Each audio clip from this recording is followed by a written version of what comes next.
నమస్తే అన్న. నమస్తే.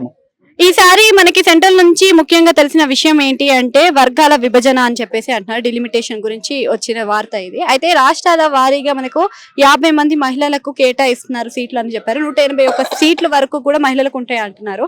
మరి ఇప్పటి వరకు మనం ఎవరైతే పురుషులవి చూసాము, ఇప్పుడు మరి ఆడవారి నుంచి వస్తుంది అంటారా? ముందుకు వచ్చే అవకాశం ఉందంటారా? మరి రిజర్వేషన్ ఒకటి దాని కింద ఇప్పటికే మొగాళ్ళ పరంగా చాలా మంది నలిగిపోయారు.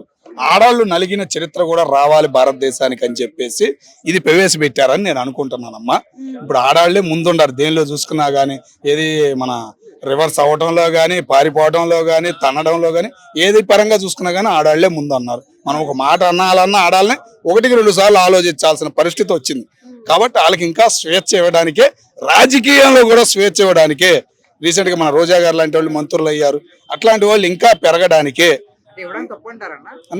ఇవ్వడం తప్పు కాదన్నా, ఒక ఆలోచన ఉండాలి, ఒక సంస్కారం ఉండాలి. భారతదేశం అంటే ఒక హిందూ ఒక హిందూ సంస్కృతి అనేది ఉంది ఎప్పటి నుంచో.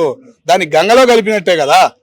ఈ ఆడవాళ్ళని కూడా రాజకీయంలోకి తీసుకొస్తే ఇంకేం చేస్తారు సొసైటీలో? దాన్ని మీరు వ్యతిరేకిస్తున్నారా అన్న? మరి ఇప్పుడు వ్యతిరేకించట్లేదమ్మా, దానికి తగ్గట్టు చేయాలని అంటున్నాను నేను. దానికి ఉపయోగపడే విధంగా చేయాలి అని అంటున్నాను. మహిళా అధికారులను పెంచాలని అంటున్నాను. రిజర్వేషన్ ఒకటి పెట్టి చిన్న అధికారులను పెట్టి వాళ్ళు తినటం తెలియట్లా, పెరగటం తెలియట్లా. అలాంటి ప్లేసులో ఇట్లాంటి చదువుకున్న మహిళలకి రిజర్వేషన్ కల్పించి అట్లాంటి ప్లేసులకు పంపిస్తే బాగుండిద్ది.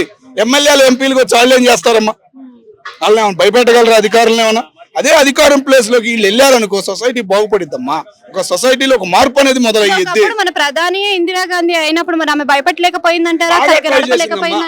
బాగా ట్రై చేసింది. మీకు తెలుసో తెలీదో, ప్రతి కార్యాలయంలో ఒక మహిళా అధికారి ఉండాలి అని కళాఖండగా చెప్పింది ఆమె. యూపీలో ఒక రూపే మార్చిందామె. సిక్కులు జరిగింది చూసావా? విషయాలని బయట పెట్టింది ఒక మహిళా అధికారి. సొసైటీలో ఒక మార్పు రావాలంటే ఒక మహిళా అధికారి వల్లే అయ్యిద్దమ్మా. ఆ మహిళకు ప్రోత్సహించాలి. ఇట్లా రాజకీయంగా తీసుకొచ్చి వాళ్ళని తొక్కకూడదు అనేది మేము అనుకుంటాం.